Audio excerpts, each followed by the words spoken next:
नमो वज्रायाणं नमो लोये सबसाहुणं। पंच परमेष्टि भगवान के संत श्रोमणे आचार्य भगवान गुरुदेव श्री विद्यासागर जी महाराज की, पूज्य आचार्य श्री समय सागर जी महाराज की,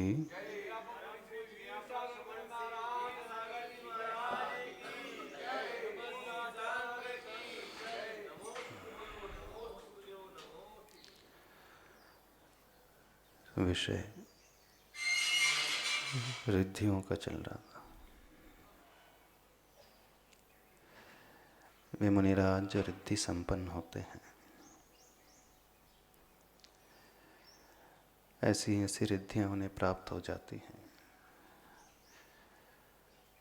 जिसे सुनकर के देख कर के दुनिया अचंभित रह जाती है। साधना का प्रभाव ऐसा होता है। 8 रिद्धियों में एक रिद्धि और आती है, औषध रिद्धि। विशेष रूप से आप सबके प्रयोजन वाली, क्योंकि हर एक व्यक्ति बीमार है, वो अपने आप को स्वस्थ चाहता है, देखना स्वस्थ करना चाहता है।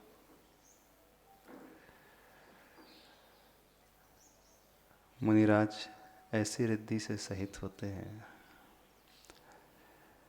उनके निकट जाते ही हमारी रोग विघ्न बाधाएं सब दूर हो जाती हैं। आमर्ष औषधि रिद्धि, जिनके हाथ पैर आदि के स्पर्श से समीप में आने मात्र से रोगी निरोगी हो जाते हैं। उनके शरीर से स्पर्श की हुई हवा यदि हम तक पहुंच जाए, वह हवा हमें निरोगी बना देती है। हाँ, वर्तमान में ऐसी रिद्धियां मुनिराज को नहीं होती हैं, पर पूर्व में इस प्रकार की रिद्धियां उन्हें होती अवश्य थी। तभी तो जब भगवान के समोसरण के बारे में सुनते हैं, लंगड़ा जाता है तो उसे पैर मिल जाते हैं, लूला जाता है तो उसे हाथ मिल जाते हैं, भूख की बाधा वहाँ शांत हो जाती है, रोग दूर हो जाता है। अब प्रश्न ये उठता है, क्या ऐसा संभव है? आप लोग उठाओगे प्रश्न। हो सकता है ऐसा? तपस्या के प्रभाव से ऐसी शक्ति प्रकट हो जाए कि उनके ऑरा में आते ही हमारा शरीर स्वस्थ हो जाए। आपका मन क्या बोलता है? हो सकता है कि नहीं हो सकता? हो सकता है। यदि होता है तो क्यों कैसे होता होगा? हम उसे समझने की कोशिश करें। वो आप लोग कह रहे हैं, शास्त्रों में तो लिखा है, हो सकता नहीं, होता है, ऐसी रिद्धियां होती हैं। अब किस आधार पर ये रिद्धि प्रकट हो जाती है, विशेष शक्ति उद्घाटित हो जाती है, थोड़ा सा वो हमारे लिए समझने का विषय है। क्योंकि हमें यही देखना महत्वपूर्ण है, यदि उन्हें वो शक्ति मिल जाती है तो कुछ ना कुछ वो करते होंगे ऐसी साधना। अब देखें, पहली बात तो यह समझने की कोशिश करें,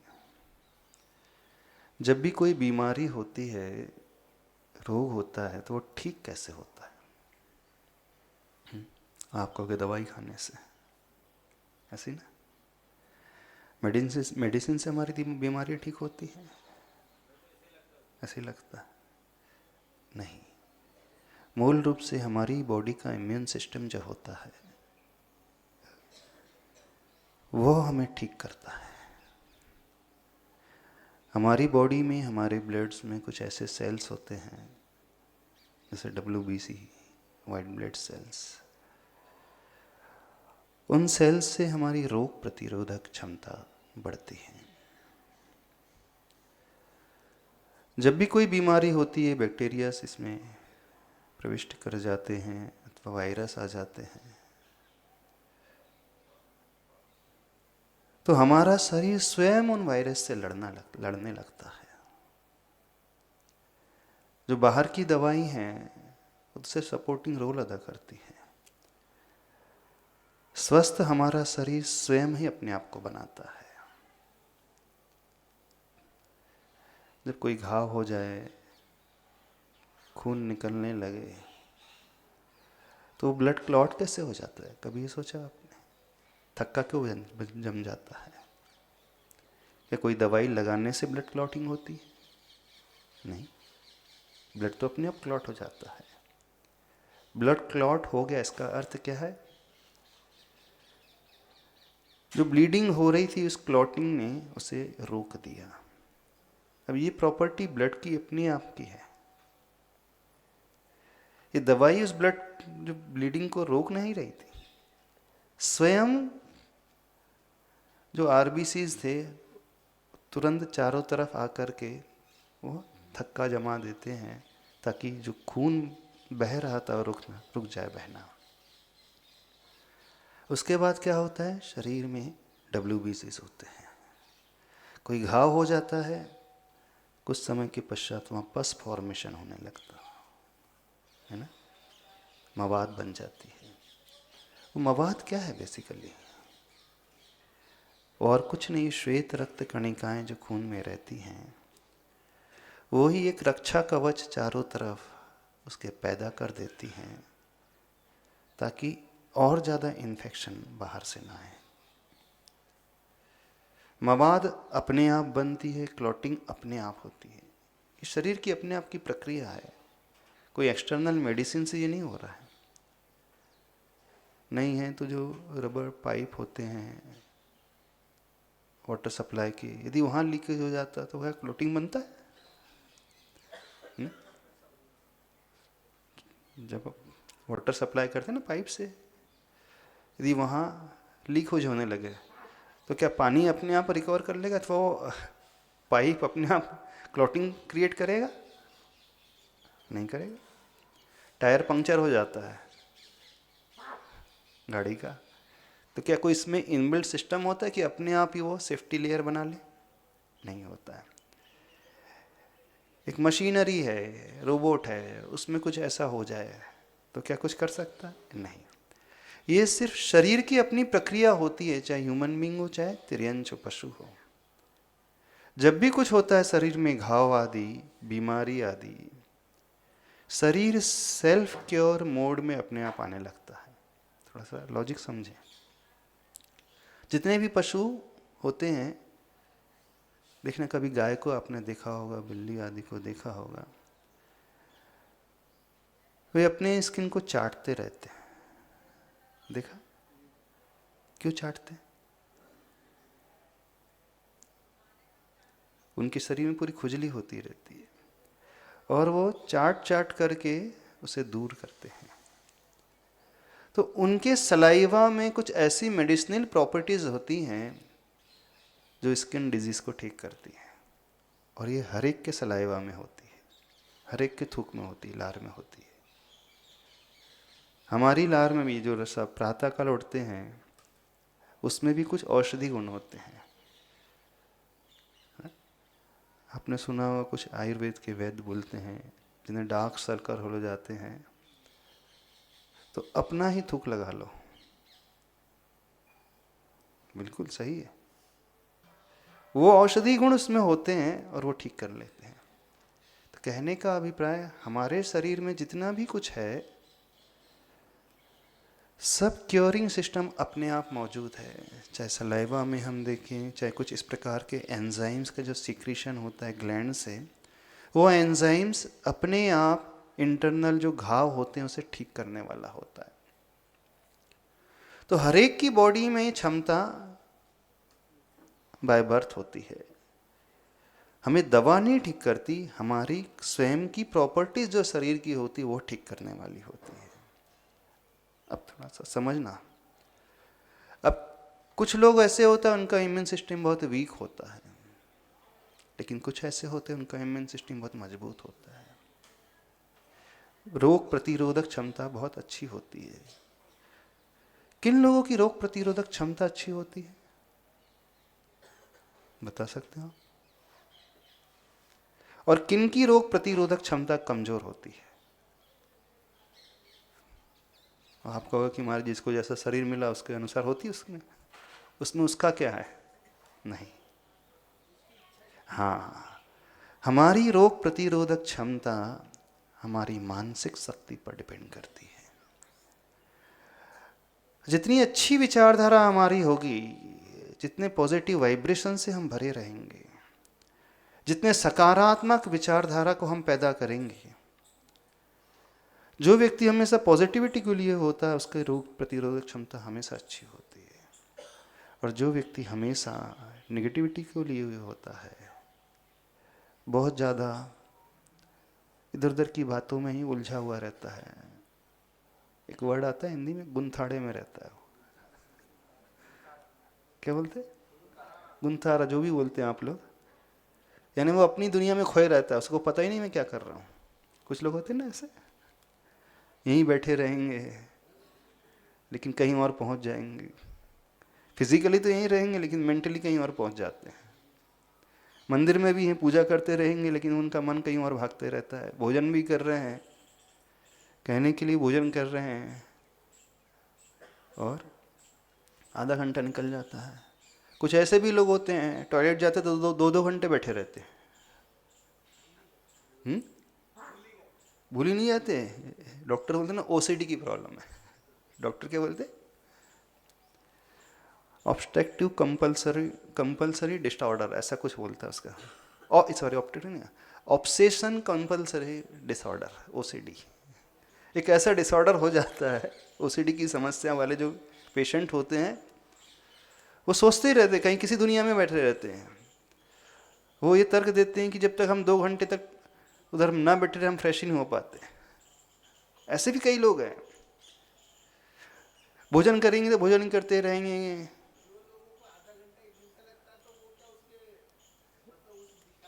नहीं, वो जिसका डाइजेस्टिव सिस्टम वीक है थोड़ा समझना, इसका मतलब है कि उसका मानसिक सिस्टम थोड़ा सा डिस्टर्ब इन द सेंस वो बहुत ज़्यादा चिंता करने वाला होगा।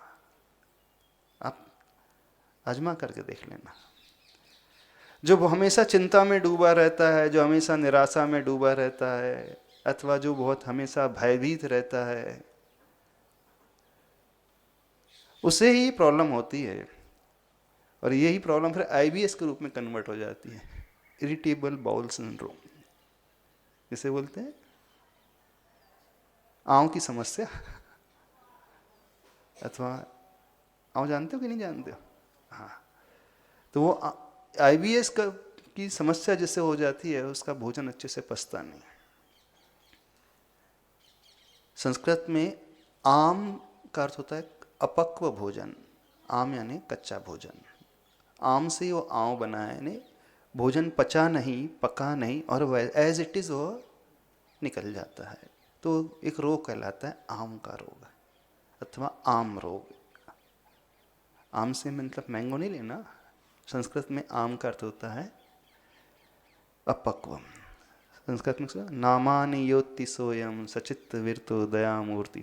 रत्नकर्ण श्रावकाचार्य में श्लोक आता है, न आमानि यानी कच्चे अपक्व सचित भोजन को वो नहीं करते, जो सचित त्याग प्रतिमाधारी होते, जो दयामूर्ति होते हैं।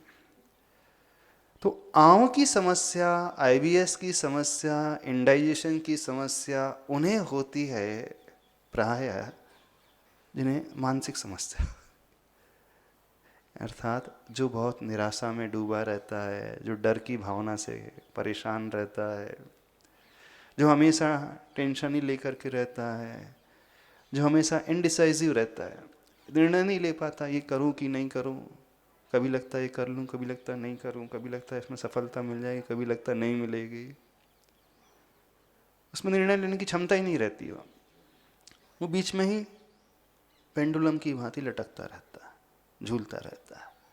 तो जिनकी ऐसी विचारधारा होती है उनका आत्मविश्वास कमजोर होता है, दृढ़ इच्छा शक्ति उनकी नहीं होती है। कमजोर आत्मविश्वास वाले वे लोग होते हैं। अब जिनकी जो सेल्फ कॉन्फिडेंस जिनका कमजोर होता है तो उसका इफेक्ट उनकी बॉडी में भी पड़ता है। और जितने भी पेट की समस्याएं हैं, पेट से संबंधित रोग है, वे प्राय रोग होते ही हैं मन संबंधी रोगों से जनरेट। मन संबंधी रोग से अर्थ वहां तक नहीं ले जाना आप साइकेट्रिस्टों की वो केस हो गया वहां तक नहीं पहुंच जाओ अभी, नहीं तो आप मनोचिकित्सक के पास पहुंचने लगो, मनोरोगी हो गया है वो, वहां तक नहीं पहुंचना। मन जिनका अस्वस्थ होता है उसका शरीर अस्वस्थ होता है। सिंपल लैंग्वेज में यदि समझना चाहें, जो मन से बीमार होता है, मन से डरा हुआ होता है, हारा हुआ होता है, घबराया हुआ होता है, चिंतित होता है, उसका शरीर भी वैसा ही होता है। और जो मन से बहुत स्ट्रांग होता है वो अंदर से भी उतना ही स्वस्थ रहता है। तो हमारा इम्यून सिस्टम हमारी ही विचारधारा पर टिका हुआ होता है। तो जो अच्छी विचारधारा वाले लोग होते हैं उनका शरीर और उनके शरीर की रोग प्रतिरोधक क्षमता बहुत अच्छी होती है। हम ये सब बातें क्यों बता रहे हैं? क्योंकि हमें वहीं पर आना है, लॉजिक थोड़ा समझने की कोशिश करें। एक तो ये बात हो जाती है। दूसरी बात, जो व्यक्ति बहुत ज़्यादा करुणा की भावना से भरा हुआ होता है, दूसरे के दुखों को जो देख नहीं पाता, पर की पीड़ा को जो अपनी समझता है, जिसके हृदय में वात्सल्य का भाव बहुत भरा हुआ होता है, परम वात्सल्य होता है, उसकी WBC काउंटिंग हमेशा अच्छी रहती है। श्वेत रक्त कणिकाओं की मात्रा उसके शरीर में ज़्यादा रहेगी। और जो व्यक्ति जितना कषायों से भरा हुआ होता है उसकी WBC काउंटिंग कम रहती है। ये भी रिसर्च है, उसके अनुसार अभी बात रख रहे हैं। तो हमारे शरीर में जो WBCs हैं वो क्या हैं? बेसिकली एज गुड एज, जैसे बॉर्डर में आर्मी होती है, सुरक्षा करती है बॉर्डर की, देश की सुरक्षा करती है, ऐसे ही हमारे शरीर को सुरक्षा पहुंचाने वाली आर्मी का काम जो करते हैं WBC करते हैं। WBC बढ़ना किस पर डिपेंड करता है? यह भी हमारी सोच पर डिपेंड करता है। तो जो अंदर से प्रसन्न रहता है, हमेशा करुणा और वात्सल्य के भाव से भरा हुआ होता है, उसका रक्त भी इस प्रकार का रहेगा। अब देखना, जब माँ किसी बच्चे को जन्म देती है तभी उसके शरीर में दूध आता है ना? ऐसे ही ना, प्रकृति ने यही बनाया ना नियम। गाय जब बछड़े को जन्म देगी तभी उसके शरीर में दूध आएगा। यदि जन्म ना दे तो दूध नहीं पैदा होता। यही है कि नहीं नियम? अब वो जो बच्चे को जन्म देती है तो दूध क्यों बनने लगता उसके शरीर में? परम वात्सल्य की भावना अंदर से तभी पैदा होती है। तो जब वात्सल्य बढ़ता है तो साइंस के अनुसार उसकी बॉडी में ऑक्सीटोसिन बढ़ने लगता है। अब देखना, इस कारण पशुओं से अधिक दूध निकालने के लिए उन्हें ऑक्सीटोसिन के इंजेक्शन एक्सटर्नली दिए जाते हैं। तो डॉक्टर्स ने रिसर्च किया है, तो दूध कैसे ज़्यादा देगी भैंस, तो इंजेक्शन लगाते हैं। सुना हुआ ना आपने? कौन से इंजेक्शन लगते हैं? बेसिकली वो ऑक्सीटोसिन के ही होते हैं। एक ऑक्सीटोसिन जो होता है हमारी भावनाओं से पैदा होता है, अंदर से ही पैदा होता है वो एंजाइम्स, और दूसरा वो एक्सटर्नली उसमें डाल रहे हैं। अब जो व्यक्ति इस करुणा की भावना, वात्सल्य की भावना से भरा हुआ होता है तो उसका शरीर इस प्रकार का होता है। अब आपने एक बात और भी सुनी होगी, जितने भी तीर्थंकर होते हैं उनका शरीर का रक्त सफेद होता है, सुना है ना? जन्म के 10 अतिशय में नित्यम निश्वेदत्वम निर्मलता क्षीर गौर रुधिरत्वम च, श्वेत रक्त तीर्थंकर भगवान के शरीर में होता है। हम और आपके शरीर में तो लाल रक्त रहेगा, लेकिन तीर्थंकर भगवान के शरीर का रक्त है श्वेत रहता है। क्यों श्वेत रहता है? क्योंकि तीर्थंकर जीव बनते ही वे हैं जो हमेशा जगत के कल्याण की भावनाओं को भाने वाले होते हैं। प्राणी मात्र के उत्थान की भावना जो भाते हैं, उनके दुखों को दूर करने की भावना जो भाते हैं जीव, जो परम एम्पैथी से भरे हुए होते हैं, करुणा से भरे हुए होते हैं, वे ही जीव जो है तीर्थंकर प्रकृति को बांधने वाले होते हैं।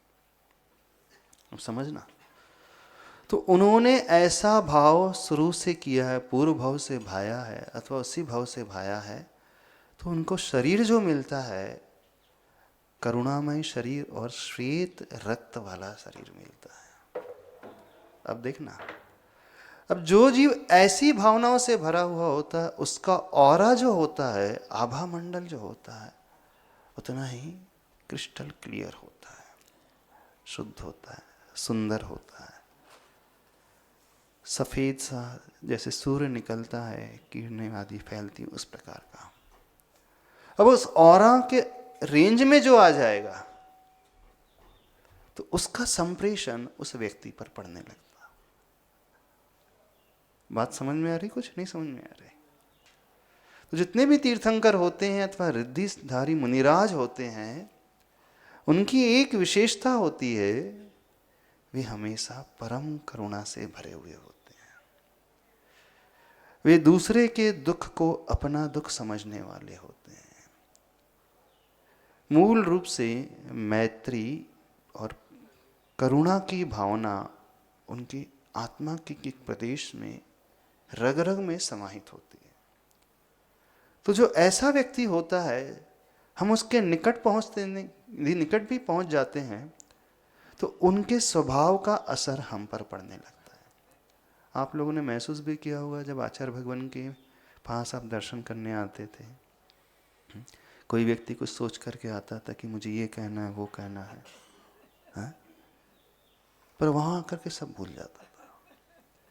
कोई व्यक्ति किसी के पास किसी के प्रति वैर का भाव लेकर के भी आता था, गुरुदेव का आशीर्वाद मिलता था, गुरुदेव की दृष्टि पड़ती थी, तो वैर को भी भूल जाता था। ऐसा क्यों होता था? सोचा है आपने कभी?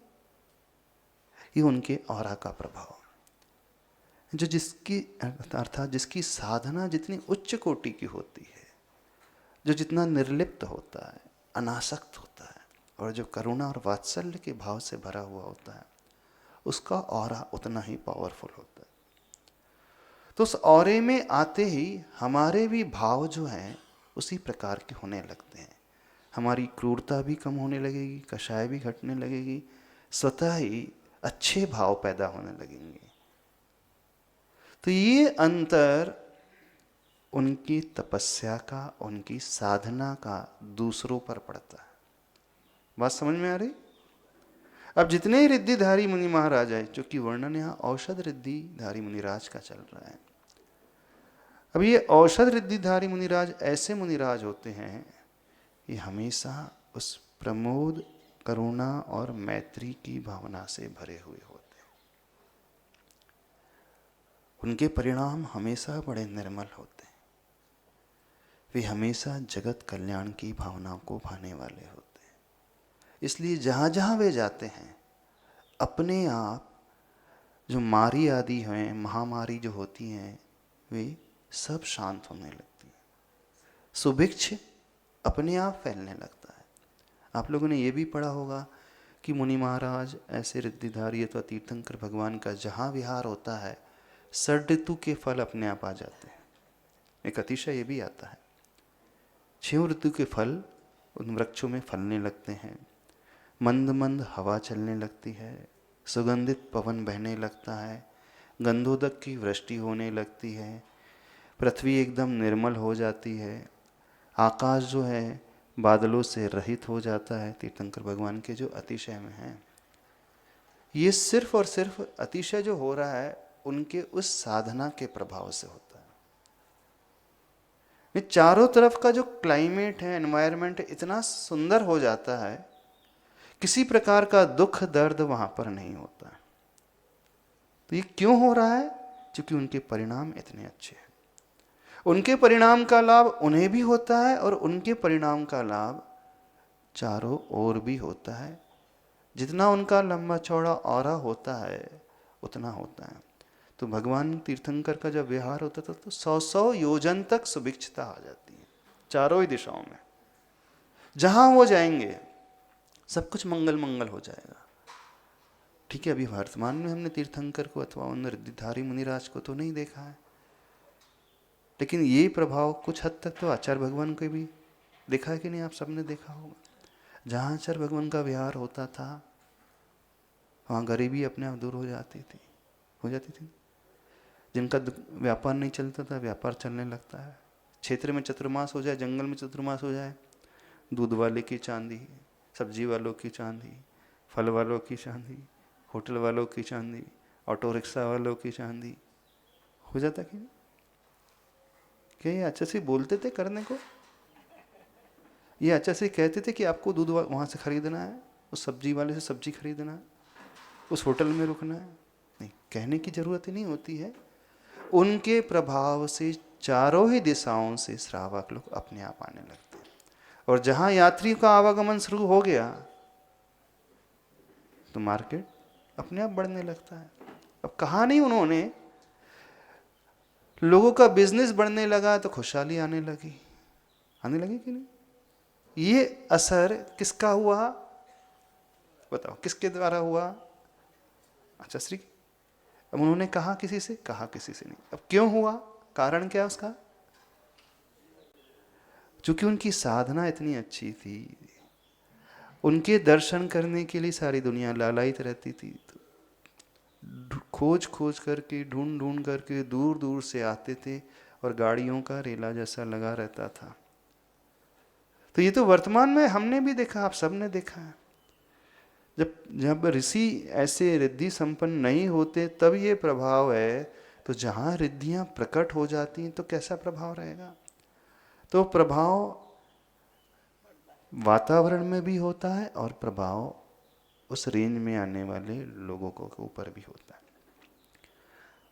तो यहाँ जो बात चल रही है रिद्धि की, औषध रिद्धि की, अब उनकी रेंज में आते हुए उनके शरीर से स्पर्शित हुई हवा यदि हमें टच कर ले, हमें छू जाए, तो शरीर में रहने वाले जितने भी जीवाणु, कीटाणु, आप कुछ भी विषाणु कह दो, वायरस कह दो, बैक्टीरिया कह दो, वो कैसे समाप्त हो जाते?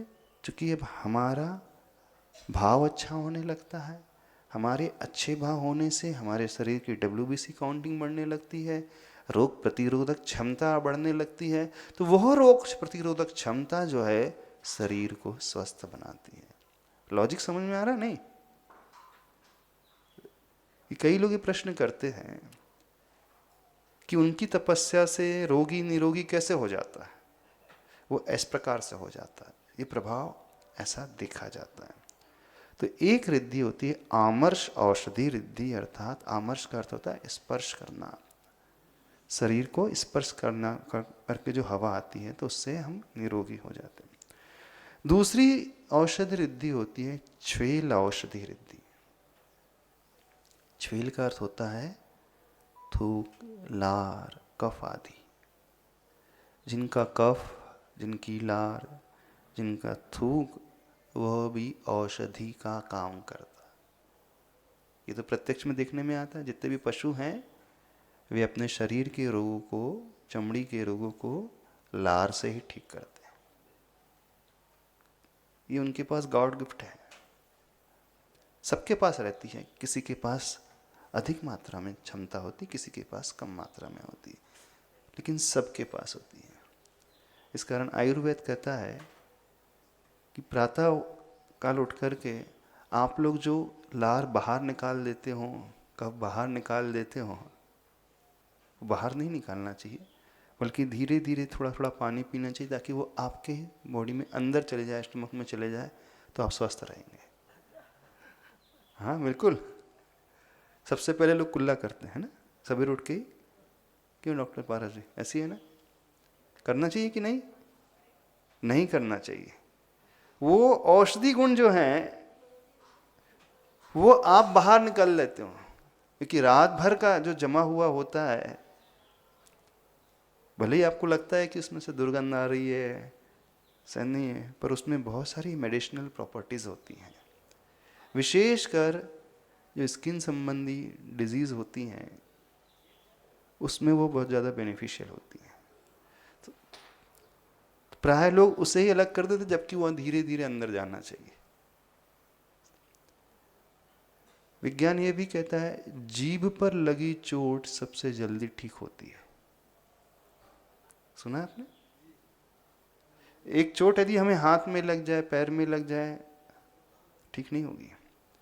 लेकिन जीभ में अथवा मुख में जो कोई चोट लग जाती है, देखना कई बार आपकी जीभ कट जाती है, मसूड़े छिल जाते हैं, तो आप कोई ऑइंटमेंट नहीं लगाते उसमें, नहीं लगाते ना, कि मुख में कोई ऑइंटमेंट ट्यूब लगा रहे होंगे, मसूड़े में कुछ नहीं लगाते जनरली। फिर कैसे ठीक हो जाती है? हमारी ही लार उसे ठीक करने वाली होती है। समझिए? तो जीभ पर लगी चोट सबसे जल्दी ठीक होती है, और जीभ से लगी चोट भवो भवो तक ठीक नहीं होती है ना? जीभ से चोट लगती है, हाँ, कोई ऐसे शब्द बोल दे, हाँ, तो बैर बांध लेता है लोग सामने वाला। भवो भवो तक नहीं ठीक होती है, जीभ से लगी चोट, और जीभ पे यदि चोट लग जाए सबसे जल्दी ठीक होती है। सिद्धांत यही है। तो हम समझे अपने जीभ का सदुपयोग करना। तो क्यों ठीक होती है? क्योंकि हमारी ही लार उसे ठीक करने वाली होती है। तब ये 6 औषधि है मुनिराज को हो जाती है, नहीं उनका थूक, उनकी लार, उनका कफ जो है बड़ी बड़ी बीमारियों को दूर करने वाला हो जाता है। ऐसे महारिद्धिधारी मुनिराज होते हैं। समझ रहे हो कि नहीं? विश्वास हो रहा है कि नहीं? ये औषधि उन्हें साधना के बल पर प्रकट होती है। यदि हम इस भाव को लाते हुए यहीं रहते हुए उन्हें नमस्कार कर लें, हाँ, निकांक्षित होते हुए, कोई अपेक्षा न रखते हुए उनके चरणों को स्मरण में ला लें, उन्हें याद कर लें, अपने आप को उनके प्रति समर्पित कर दें, झुका दें, तो वैसा पुण्य भी आने लगता है। अब देखो, उन मुनिराज ने कुछ किया नहीं। मुनिराज बहुत दूर बैठे हैं, आमर्ष औषधि वाले, और हवा एक स्थान से दूसरे स्थान में आ जाती है, तभी ठीक हो जाते हैं। छेल के लिए तो लार का संयोग चाहिए हमें, पर हवा का तो वो ठीक करती है। तो ये एक रिद्धि होती है। एक रिद्धि होती है जलौषधि रिद्धि, अर्थात जिनके जल का अर्थ होता है, जल नहीं बस पानी नहीं, जल है वो, जल का अर्थ है पसीना। जिनके शरीर से निकलने वाला पसीना रोग को दूर करता है। ओम ह्रीं जलौषधि रिद्धि धारिये नमः, श्वेलौषधि रिद्धि धारिये नमः, आमर्षौषधि रिद्धि धारिये नमः। जब आचार्य भगवान सिंहासन पे बैठे रहते थे और उठ करके जाते थे, एक दृश्य आप लोगों ने देखा होगा। कौन सा दृश्य? जितनी महिलाएं हाँ, पाटे को हाथ लगाती थी, अथवा अपना माथा ही उस पाटे पे रख देती, रखते थे ना? क्या उससे कुछ होता है? थोड़ा आप लोग से पूछ रहे हैं। हाँ, कॉर्डलेस ले लो। हाँ, उससे कुछ होता है? क्या होता है? फर्क पड़ता है कि ये सिर्फ श्रद्धा का अतिरेक है? समझता था महाराज जी कि क्या श्रद्धा का अतिरेक है? श्रद्धा का अतिरेक है? मतलब महाराज जी आचार्य भगवान उठ करके गए हैं तो उन वर्गणाओं को हम लेना चाह रहे हैं। नहीं हाँ। महाराज जी मतलब चाय श्री के चरण महिलाएं छू नहीं सकती थी, तो हाँ। इसलिए अच्छा, समय शिखर जी गए वहाँ? टोको में गए क्या है? चरण। चौबीस भगवान की टोक है, 24 तीर्थंकर की। क्या है वहाँ? तो भगवान तो है नहीं, प्रतिमा तो है ही नहीं। चरण भी मार्बल के बने, नए नए बने अभी, 50 साल 100 साल। क्या है उसमें? क्यों वंदना करने के लिए जाते हो? अब आप कहो कि महाराज जी पीढ़ी दर पीढ़ी चला आ रहा, तो हम भी चले जाते हैं, है ना? यही कहोगे। हमारे दादाजी जाते थे, पिताजी जाते थे, समाज के सारे लोग जाते थे, और सुना है मौनी महाराज के प्रवचन से, और शास्त्र में पढ़ा भी है, एक बार बंदे जो कोई ताही नरक पशु गति नहीं होए। तो क्या होता, क्या वहां पे मिलता, क्या है आप लोगों को? हम ये पूछना चाहते हैं। मिट्टी के अलावा तो कुछ है नहीं वहां, मार्बल के चरणों के अलावा तो कुछ है नहीं। फिर क्यों जाते हो? आस्था से। ये शास्त्रों में लिखा है इस कारण कि गुरुओं से सुना है, कि अपने पूर्वजों से सुना है, दादाओं से सुना है। कुछ ना कुछ तो होगा लॉजिक। क्या लॉजिक है आप लोगों का जाने का? बताओ।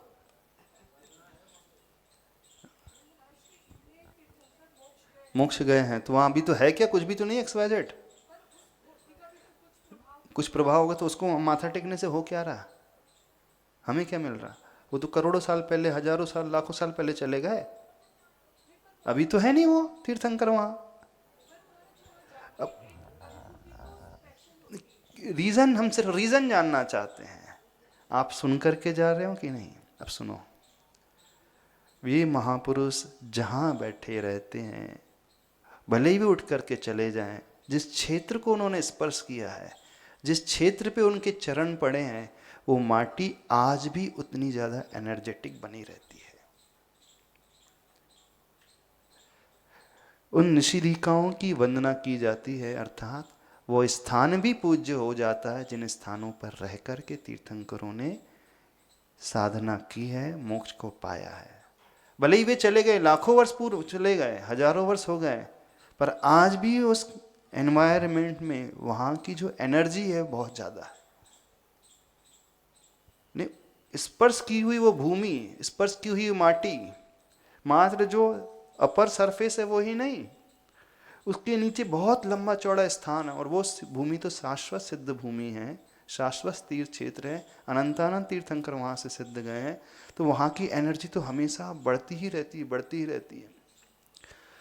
महापुरुष के चरण ही पूजनीय नहीं होते हैं, उनका दर्शन ही पूजनीय नहीं होता है, मंगलकारी नहीं होता है।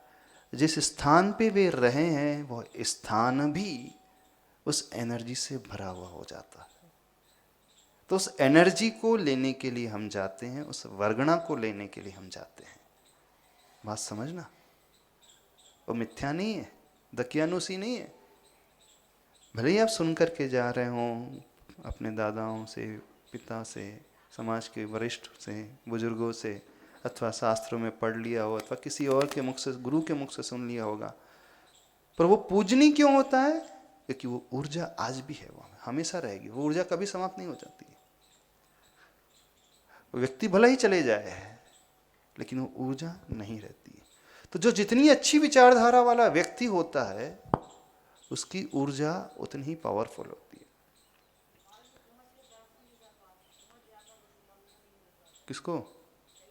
हाँ, कई लोग नहीं मिल पाते, ये बात अलग है, उन्हें नहीं मिल पाती, इनके अंतराय कर्म गति विरुद्ध है। अब देखना, हम जितना निकट पहुंचेंगे उतना ज्यादा लाभ है, और मान लीजिए दूर है तो क्या लाभ नहीं होता है? यदि आज हम इन्हें यहीं बैठे बैठे स्मरण कर रहे हैं तो भी लाभ होगा। क्यों लाभ होगा? एग्जाम्पल आपको दिया था। ये कोई आवश्यक नहीं कि व्यक्ति सामने ही हो तो ही हमारा जुड़ाव होता है। जैसे आप मोबाइल फोन यूज करते हैं, आपको कोई कनेक्शन नजर नहीं आता?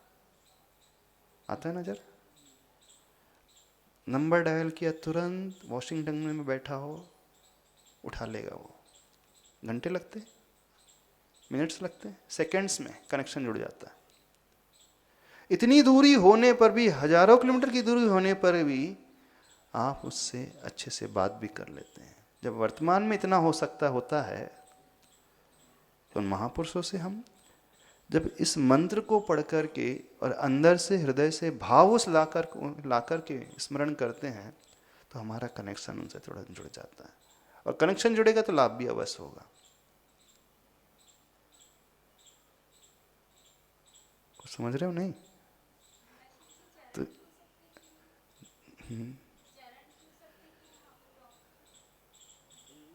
कोई बाधा नहीं। तो जल औषधि, उनका पसीना भी औषधि का काम करता। तो हम ये कह रहे थे जब आचार्य भगवान उठ जाते थे सिंहासन से, भले ही उठ गए चल गए, लेकिन सिंहासन में वो एनर्जी अभी भी रहती है। तो कोई उसे हाथ लगा रहा है, माथे को लगा रहा है, उसकी धूल को अपने माथे पे लगा रहा है, तो ये नहीं समझना वो भक्ति का अतिरेक है, उसका लाभ है।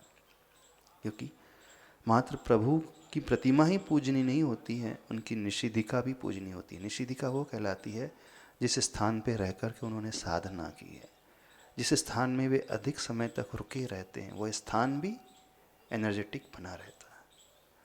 इसलिए जिस स्थान पे रहे हैं, भले ही वे अभी नहीं गुरुदेव, हम इस स्थान को भी पूजनीय मानते हैं। छतरी भी इसलिए ही बनाई जाती है समाधि स्थली पर, और वो पूजनीय होती है। उसकी वंदना करने मुनि महाराज जाते हैं। जैसे हम सम्यक शिखर जी की वंदना करने जाते हैं, ऐसे ही जहाँ समाधि होती है वो स्थान भी पूजनीय हो जाता है, उसे निषिद्धिका कहा जाता है। तो जल औषधि, जल औषधि यानी इनका पसीना भी औषधि का कार्य करने वाला है। तो ओम ह्रीम जल्लौषधि रिद्धे नमः। पसीने की एक बूंद भी मिल जाए, कहना क्या है, पसीने की एक बूंद से पूरे चट्टान जो सोने की बन गई थी, सुखचंद्राचार्य ज्ञानार्णव का बस छिटका पूरा सोने के कन्वर्ट हो गया था। ये शक्ति होती है। ओम ह्रीम मलौषधि रिद्धे नमः, अर्थात जिनके दांत का मल, कान का मल, होंठ का मल, नाक का मल, आँख का मल औषधि का काम करने वाला होता है। हो सकता है मल को देख करके आपके मन में घृणा हो जाए, विचिकित्सा का भाव पैदा हो जाए, हो जाएगा, हो सकता है, कई लोगों को हो भी जाता होगा। अब कोई मुनि महाराज ऐसे हैं जिन्हें रोग हो गया है, संलेखना का समय है, वहीं पार्टी पर ही रहना होता है, उठ नहीं सकते हैं, क्षीण काया हो रही है, जीर्ण शीर्ण काया हो रही है, वहीं पसीना है, वहीं मलमूत्र भी हो रहा है, तो कई लोगों को ग्लानि का भाव भी आ सकता है, आ जाता है। देखो, श्रद्धा का भाव लाओ, ग्लानि का भाव नहीं, निर्विचिकित्सा अंग को लेकर के आए। ये मल क्यों औषधि गुण से भर गया है? मल देखो, मूल रूप से गुणों को हम पूज्य मान रहे हैं, और गुणों का प्रभाव, गुण तो आत्मा में होते हैं, और गुणों का प्रभाव शरीर में उत्पन्न हो जाता है, और उन्हीं आत्मा के गुणों का प्रभाव शरीर से निकलने वाली वस्तुओं में, मल आदि में भी उत्पन्न हो जाता है। स्वभाव तौ सुचौ काये रत्नत्रय पवित्रते। स्वभाव से असुचिमय काया है, शरीर तो असुचिमय है, ग्लानि युक्त है, लेकिन जिस शरीर में रत्नत्रय आ जाता है, अर्थात जिस शरीर के भीतर बैठी हुई आत्मा रत्नत्रयधारी हो जाती है, तो रत्नत्रयधारी आत्मा के शरीर की भी पूजा की जाती है ना। अब आचार्य भगवान के चरणों में आप जल डालते हैं और उसे बड़े अच्छे से माथे पे लगाते हैं, क्या बोलते हैं, निर्मलम निर्मलीकरणम। कभी आप अपने घर में अपनी धर्मपत्नी का जल नहाया वो जल लगा लेते हो? अच्छा, पिताजी का, पिताजी तो बड़े हैं, अच्छा धर्मपत्नी पति का जल लगा लेती? पति तो परमेश्वर आपके घर के जो भी बड़े हैं उनका जल लगा लोगे, स्नान किया हो जल? नहीं। क्यों नहीं लगाओगे? वो तो गंदा हो जाता है, वो तो नाली में बहता है। अब गुरुदेव के चरणों का जल सिर पे क्यों लगा लेते हो? क्यों लगा लेते हो? वो गंदा हो जाता है और ये गंधोदक बन जाता है। शरीर तो वैसे ही औदारिक है, इस शरीर से वही मल निकल रहा है। मल का केमिकल कंपोजिशन कराएं तो, लैब टेस्ट कराएं तो, स्टूल टेस्ट करा लें तो, यूरिन टेस्ट करा रहे, कफ का टेस्ट करा ले तो कॉम्बिनेशन तो वही निकलेगा। हाँ, भले ही केमिकल कंपोजिशन वही निकले, क्वालिटी में तो अंतर अवश्य आ जाता है। जो लैब में नहीं है नजर आएगा, उस टेस्टिंग में नजर नहीं आएगा, लेकिन उसका प्रभाव देखने को मिलता है। तो उनका मल, आंख, नाक, कान, सारा मल जो है औषधि का काम करता है। और एक रिद्धि आती है विप्रुष औषधि रिद्धि। विप्रुष यानी मल मूत्र भी औषधि का काम करता है। बताइए, अब मलमूत्र का केमिकल कंपोजिशन नहीं रहेगा अलग, फिर भी क्वालिटेटिव चेंजेस उसमें अवश्य आ जाएंगे जो किसी लैब में पकड़ में नहीं आएंगे। क्या हुआ? क्या पूछ रहे हो? विप्रुष यानी मल। विप्रुष जहां आचार्य भगवान शुद्धि करने के लिए जाते थे, ये कई उदाहरण है, वहां की फसल बहुत बढ़ गई, उस खेती की कीमत भी बढ़ गई और उसके खेती में उत्पन्न होने वाली पैदावार भी बढ़ गई। ये तो कई उदाहरण है। जहां गुरुदेव शुद्धि करने जाते थे, उस लैंड की प्राइसिंग भी बढ़ गई और लैंड से आने वाली जो उत्पादक क्षमता है वो भी बढ़ गई। बिल्कुल सत्य है ये, समझना, ये ऐसा वैसा नहीं है। तो ये विप्रुष औषधि रिद्धि होती है। और एक आती है सर्वौषधि रिद्धि, जिनके अंग, उपांग, नख, दांत, केश का स्पर्श अथवा उसके स्पर्श की हुई वायु आदि सभी पदार्थ औषधि के रूप में हो जाते हैं। तो सर्वौषधि यानी ऊपर से लेकर नीचे तक पूरा शरीर का एक एक अंगोपांग, नख, केश आदि सब कुछ औषधि का काम करता है। इस कारण कुछ लोग आचार्य भगवान के केश से ना अपने पास रख लेते थे। हाँ, वो भी करते हैं तो मल वो, पर वो भी औषधि गुण से भरा हुआ होता है। कुछ भी ऐसा नहीं है जो उसमें गुण ना हो। है पुद्गल, विचित्रता देखिए उस आत्मा की पूज्यता का क्या अंतर आ जाता है। उस आत्मा में रहने वाले गुणों का प्रभाव इस शरीर में आ जाता है, और शरीर में ही नहीं, इस शरीर के निकट जो आ जाता है उन पर भी हो जाता है।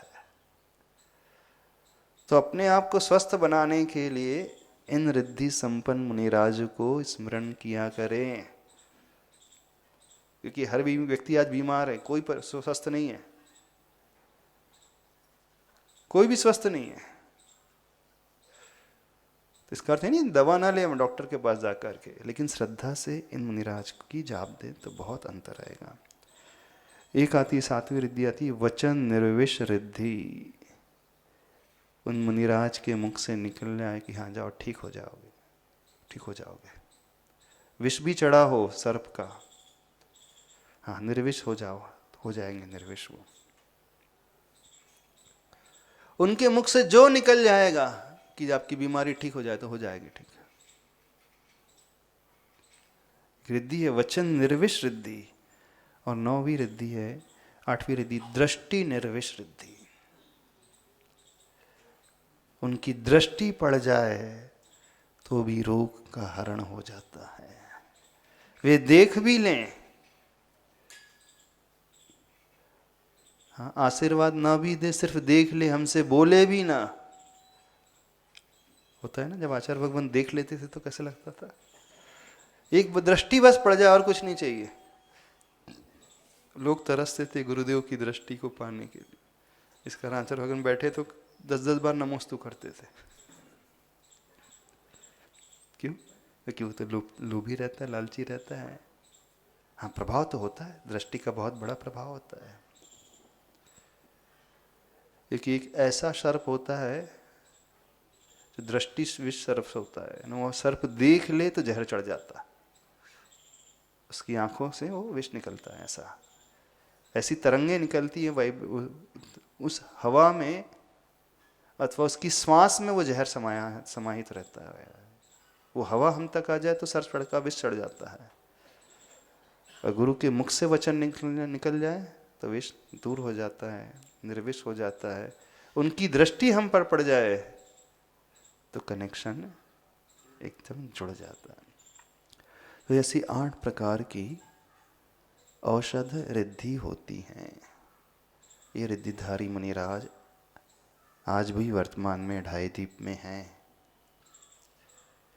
इन रिद्धिधारी मुनिराज की जाप हमेशा किया करें। बहुत पावरफुल मंत्र हैं, सब कुछ देने वाले हैं। तो रिद्धि उन्हें प्रकट क्यों हुई? उस साधना के बल पर, परम करुणा के बल पर, परम वात्सल्य के बल पर, दुखी जीवों के दुख दूर करने की भावना के बल पर। समझ में आया ना कैसे होता है सर? अभी इतना ही रखते, समय हो गया। बोलिए, क्या डाउट है? हाँ, जिन साधु को स्वस्थ होना है तो अच्छा, जिन 64 रिद्धि, हर रिद्धि अपने आप में महत्वपूर्ण है। तो औषध रिद्धि की जाप करे, जिस व्यक्ति को स्वस्थ होना है अपने आप उसका लाभ होगा। औषध रिद्धि का 8 प्रकार की औषध रिद्धि है कि रिद्धि का जाप करें, लेकिन भावना निर्मल रखते हुए, श्रद्धा और समर्पण के साथ। असर पड़ेगा। 64 मंत्र ना पढ़ करके सिर्फ औषध रिद्धि का, औषध रिद्धि में एक पर्टिकुलर एक रिद्धि विशेष का भी मंत्र, सर्वौषधि रिद्धि धारिये मुने नमः, ओम ह्रीम सर्वौषधि रिद्धि धारिये नमः, ये भी पर्याप्त है। लेकिन भाव उनके चरणों की ओर, उनके गुणों की ओर, उन्हें विजुलाइज करते हुए। अब उन्हें विजुलाइज कैसे करेंगे? तो जिन मुनिराज के हमने दर्शन किए, आचार्य भगवान के दर्शन किए, उन्हें विजुलाइज करते हुए उन गुणों का आरोपण उनमें करते हुए करें। ठीक है? बोले देवादिदेव अतिशयकारी चिंतामणि पार्श्वनाथ भगवान के